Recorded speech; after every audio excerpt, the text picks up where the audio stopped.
스트럭처, 신디케이트, 레이어 4, 더 신디케이트 디브리프, 자본의 국적 세탁과 일조의 마트료시카, 히라우스는 왜 일본이라는 가면을 썼는가? 파트 2, The Precedents, 비교 분석과 시장 선례, 안방보험의 그림자와 트리아논의 교훈, 1조 밸류에이션의 정당성 논쟁, 1. 서론, 역사는 반복되는가 진화하는가, 금융시장에서 선례는 단순한 과거의 기록이 아닙니다. 그것은 현재의 딜 가격을 결정하는 기준점이자 미래의 리스크를 예고하는 나침반입니다. 히라우스의 이지스 자산운용 인수 1조 1000억 원을 제대로 평가하기 위해서는 두 가지의 결정적인 좌표를 찍어야 합니다. 하나는 중국계 자본의 국내 금융사 인수 잔혹사 배드 프랙티스이며 다른 하나는 이지스 내부의 부실 트랙 레코드입니다. 이 두 가지 좌표를 통해 우리는 히라우스가 왜 이 시점에 이 가격으로 이런 방식으로 들어왔는지에 대한 입체적인 분석이 가능합니다. 이 대조군 1, 배드 케이스, 안방보험의 동양생명 인수, 히라우스의 이번 우회의 침투 전략을 이해하기 위한 가장 완벽한 반면교사는 2015년 중국 안방보험의 동양생명 및 ABL생명 인수 사례입니다. 하나, 직접 대 간접, 진입 방식의 차이. 당시 안방보험은 막강한 자금력을 앞세워 한국 시장에 직공을 가했습니다. 중국 본사가 직접 대주주 적격성 심사를 신청했고 공격적인 M&A로 시장을 장악하려 했습니다. 반면 히라우스는 안방보험이 겪었던 평판 리스크를 철저히 학습했습니다. 안방보험 우샤후이 회장의 구속과 그룹 해체 과정에서 한국 자회사들이 겪은 혼란, 그리고 매각 과정에서의 난항은 중국계 자본은 지배구조가 불투명하다는 낙인을 한국 시장에 깊게 새겼습니다. 히라우스가 굳이 일본에 쌈티 홀딩스를 내세운 것은 바로 이 안방보험 디스카운트를 피하기 위함입니다. 그들은 중국 자본이 아닌 글로벌 혹은 일본 자본으로 인식되기를 원하며 이는 과거에 실패한 선례를 진화시킨 고도화된 전략입니다. 둘, 인터벤션 대 델리게이션, 경영 간섭의 차이. 안방보험은 인수 후 한국 경영진을 배제하고 본사의 지침을 강요하며 노사 갈등과 영업력 훼손을 자초했습니다.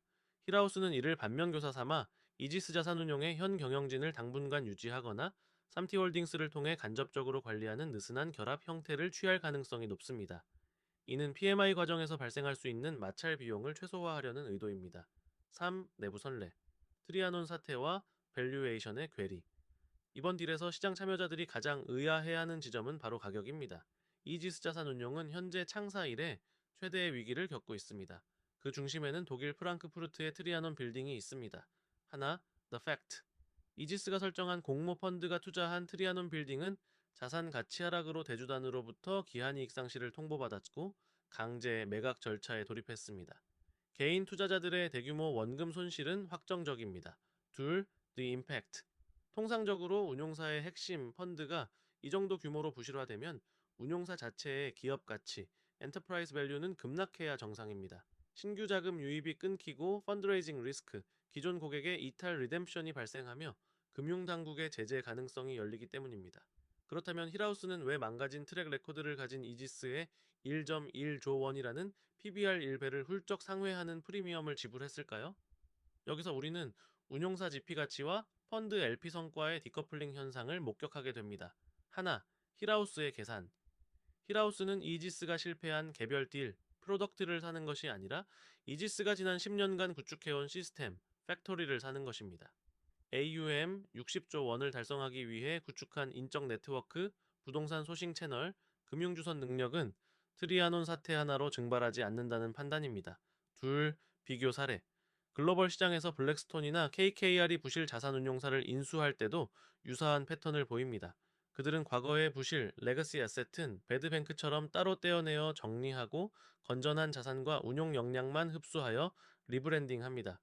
히라우스 역시 트리아논 사태로 인한 우발 채무는 구주주 기존 경영진에게 귀속시키거나 가격 조정으로 상쇄하고 미래의 현금 흐름 창출 능력에만 값을 지불한 것으로 해석됩니다.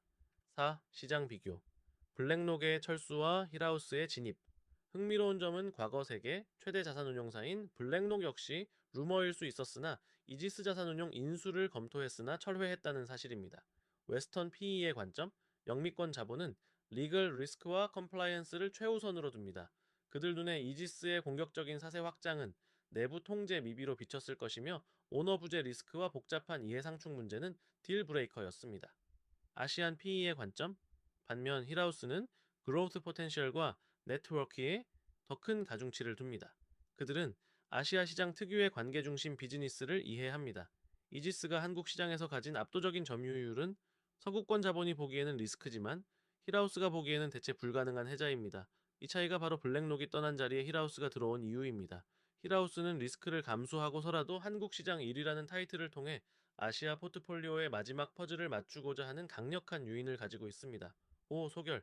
파트 2를 통해 우리는 힐하우스의 베팅이 단순한 무모함이 아님을 알 수 있습니다. 그들은 안방보험의 실패를 통해 우회 진입이라는 해법을 찾았고 트리아논의 실패에도 불구하고 이지스의 플랫폼 가치가 개별 딜의 실패보다 크다고 판단했습니다. 하지만 1조 1000억 원이라는 숫자가 정당화되기 위해서는 반드시 해결해야 할 과제가 있습니다. 바로 이 딜의 최종 승인 권한을 쥐고 있는 이해관계자들의 유인을 어떻게 일치시키느냐입니다. 힐하우스가 아무리 정교한 구조를 짜고 높은 가격을 불렀어도 국민연금이나 기존 임직원들이 이탈한다면 이 딜은 승자의 저주가 될 것입니다. 이 딜의 미래와 최종적인 전략적 함의는 파트 3, The Incentives, 전략적 함의와 미래 전망에서 이어서 분석하겠습니다. 파트 3, The Incentives, 전략적 함의와 미래 전망. 범아시아 플랫폼의 멀티플 아비트라지와 국민연금이라는 뇌관. 1. 서론. 그들은 어디를 보고 있는가? 힐하우스 인베스트먼트가 이지스 자산운용에 1조 1000억 원을 베팅한 것은 단순히 한국 1등 운용사라는 타이틀이 탐나서가 아닙니다. 그들의 시선은 한국이라는 로컬 마켓을 넘어 범아시아라는 거대한 체스판을 향해 있습니다. 제 파트 3에서는 힐하우스가 설계한 이 딜의 최종 목적지 엔드게임인 엑시트 전략과 그 과정에서 반드시 넘어야 할 LP 출자자 리스크를 분석합니다. 이는 딜의 참여자들이 왜 그렇게 행동할 수밖에 없는지 그 유인 구조를 규명하는 과정입니다. 이 전략적 목표. 멀티플 아비트라지 사모펀드의 본질은 싸게 사서 비싸게 파는 것입니다. 하지만 힐하우스는 단순한 시세 차익을 노리지 않습니다. 그들은 아래와 같이 밸류에이션 멀티플의 확장을 노립니다. 하나, 단일 국가 할인, 싱글 컨트리 디스카운트. 이지스 자산운용이 한국 시장에만 머문다면 성장성은 한국 GDP 성장률과 부동산 시장 사이클에 갇히게 됩니다. 이 경우 퍼나 에비타 배수는 일정 수준, 예를 들어 10, 12배를 넘기 어렵습니다. 둘, 지역 통합 프리미엄, 리저널 플랫폼 프리미엄. 하지만 힐하우스가 구축 중인 일본 3T, 한국 이지스, 호주 유니로찌, 싱가포르 라바 라인업이 하나로 통합된다면 이야기는 달라집니다. 범아시아 부동산 플랫폼은 포트폴리오 다각화 효과로 인해 리스크는 낮아지고 성장성은 극대화됩니다. 자, 글로벌 자본시장은 이러한 메가 플랫폼에 대해 15배, 20배 이상의 멀티플을 부여합니다. 즉, 힐하우스의 전략은 이지스를 독립된 회사로 키우는 것이 아니라 아시아 전체를 아우르는 거대한 부동산 투자 파이프라인의 한국 지부로 편입시켜 전체 기업 가치를 극대화하는 번들링 전략입니다. 3. 시너지 메커니즘, 크로스보더 자본 순환. 이 통합 플랫폼이 완성되면 자금과 자산의 국경이 사라집니다. 인바운드 측면에서 일본의 저금리 엔화 자금이 힐하우스 플랫폼을 타고 한국의 데이터 센터나 물류센터 개발 사업에 투입됩니다.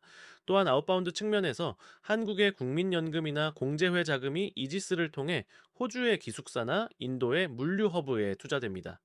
이지스 자산운용은 지금까지 국내 자산 소싱에 집중했지만 힐하우스 산하에서는 글로벌 자본의 한국 랜딩 기지이자 한국 자본의 해외 진출 관문으로 역할이 재정이 될 것입니다. 이것이 힐하우스가 기대하는 시너지입니다. 4. 엑시트 시나리오. 그렇다면 힐하우스는 어떻게 투자금을 회수할까요? 두 가지 유력한 시나리오가 있습니다. 시나리오 1. 홍콩 싱가포르 동시 상장 듀얼 리스팅 IPO. 이지스 단독 상장이 아닌 쌈티 홀딩스와 묶어서 라바 에이시아 RIT 혹은 라바 에세트 매니지먼트라는 이름으로 아시아 금융 허브인 홍콩이나 싱가포르 증시에 상장하는 것입니다. 이는 한국 증시보다 훨씬 높은 밸류에이션을 인정받을 수 있는 루트입니다. 시나리오 2 글로벌 메가펀드로의 통매각. AUM 100조 원이 넘는 아시아 플랫폼은 블랙스톤, KKR, 브룩필드 같은 글로벌 최상위 포식자들에게 매력적인 먹잇감입니다. 그들은 아시아 시장 점유율을 단숨에 확보하기 위해 막대한 경영권 프리미엄을 지불하고 이 플랫폼을 통째로 인수할 가능성이 높습니다. 5. 최대 리스크. 국민연금과 키맨 리스크. 하지만 이 완벽해 보이는 시나리오에는 치명적인 뇌관이 존재합니다. 바로 이지스 자산운용의 최대 LP인 국민연금 등의 반응입니다. 하나, 체인지 오브 컨트롤, 조항의 공포. 기관 전용 사모펀드의 정관이나 규약인 LPA에는 대주주 변경 시, 즉 체인지 오브 컨트롤 발생 시 또는 핵심 운용력 이탈 시, 즉 키맨 이벤트 발생 시 LP가 자금 집행을 중단하거나 기존 펀드를 조기 해지, early termination 할 수 있는 조항이 있습니다. 국민연금은 스튜어드십 코드를 따르는 공적 연금입니다. 만약 실질적 중국계 자본인 힐하우스의 인수를 지배구조의 불안정성 심화로 해석한다면 국민연금은 신규 자금 위탁을 중단할 수 있습니다. 국민연금이 멈추면 교직원 공제회, 행정공제회 등 주요 국내 LP들도 도미노처럼 자금을 뺍니다. 이는 운용사에게 뱅크런과 다름없습니다. 둘, PMI와 인재 유출, 탤런트 드레인. 자산운용업은 설비가 아닌 사람이 하는 비즈니스입니다. 1.1조 원의 인수 대금 중 상당 부분은 이지스의 스타 플레이어인 핵심 운용력들에 대한 값어치입니다. 인수 후 조직 개편 과정에서 핵심 인력들이 반발하여 독립하거나 경쟁사로 이탈한다면 힐하우스는 빈 껍데기를 산 꼴이 됩니다. 따라서 힐하우스는 인수 대금 외에도 막대한 규모의 리텐션 보너스와 스톡 옵션을 살포하여 이들을 붙잡아 둬야 하는 추가 비용 히든 코스트를 감당해야 합니다. 6. 소결. 파트 3에서 우리는 힐하우스의 야망과 현실적인 공포를 확인했습니다. 그들은 아시아 통합 플랫폼이라는 거대한 꿈을 꾸며 1.1조 원을 베팅했습니다. 하지만 그 꿈이 실현되기 위해서는 한국 자본시장의 가장 보수적인 큰손인 국민연금의 인정과 변동성이 큰 인적 자원의 통제라는 난제를 해결해야 합니다. 이 딜은 단순히 주인이 바뀌는 사건이 아닙니다. 한국 부동산 금융이 로컬의 관계 금융에서 글로벌 자본의 시스템 금융으로 전환되는 분기점입니다. 최종 결론. 지금까지 힐하우스 인베스트먼트의 이지스 자산운용 인수 시도건을 메커니즘, 선례, 유인의 세 가지 축으로 해부했습니다. 이 딜을 요약하면 다음과 같습니다. 일본의 저렴한 자금과 법적 지위를 빌려 한국의 고수익 자산을 확보하고 궁극적으로는 아시아 전체를 아우르는 금융 플랫폼을 완성하여 멀티플을 극대화하려는 글로벌 자본의 고도화된 전략. 시장은 1조 1000억 원이라는 가격에 놀라거나 중국 자본이라는 국적에 분노할지 모릅니다. 하지만 여러분은 동시에 그 이면에 있는 자본의 냉철한 논리를 보셔야 합니다. 자본에는 국경이 없습니다. 다만 더 높은 수익을 쫓아 흐르는 기울기가 있을 뿐입니다. 힐하우스는 그 기울기를 인위적으로 설계했고 이제 그 결과물을 챙기려 하고 있습니다. 아쉽게도 현재 이 딜을 둘러싼 여러 가지 이슈들이 제기되고 있어 그 의의가 퇴색되었으나 이 이슈가 어떻게 해결되는지에 따라 글로벌 자본이 한국 자본시장의 개방성과 성숙도에 대한 가늠자가 될 것입니다. 이 구조를 이해한다고 해서 여러분이 PE에 들어올 수 있는 것은 아닙니다. 하지만 이 구조를 이해하면 시장의 파도에 휩쓸리지 않고 파도를 타는 법을 알게 됩니다. 스트럭처, 신디케이트, 레이어 4, 더 신디케이트 디브리프, 엔드.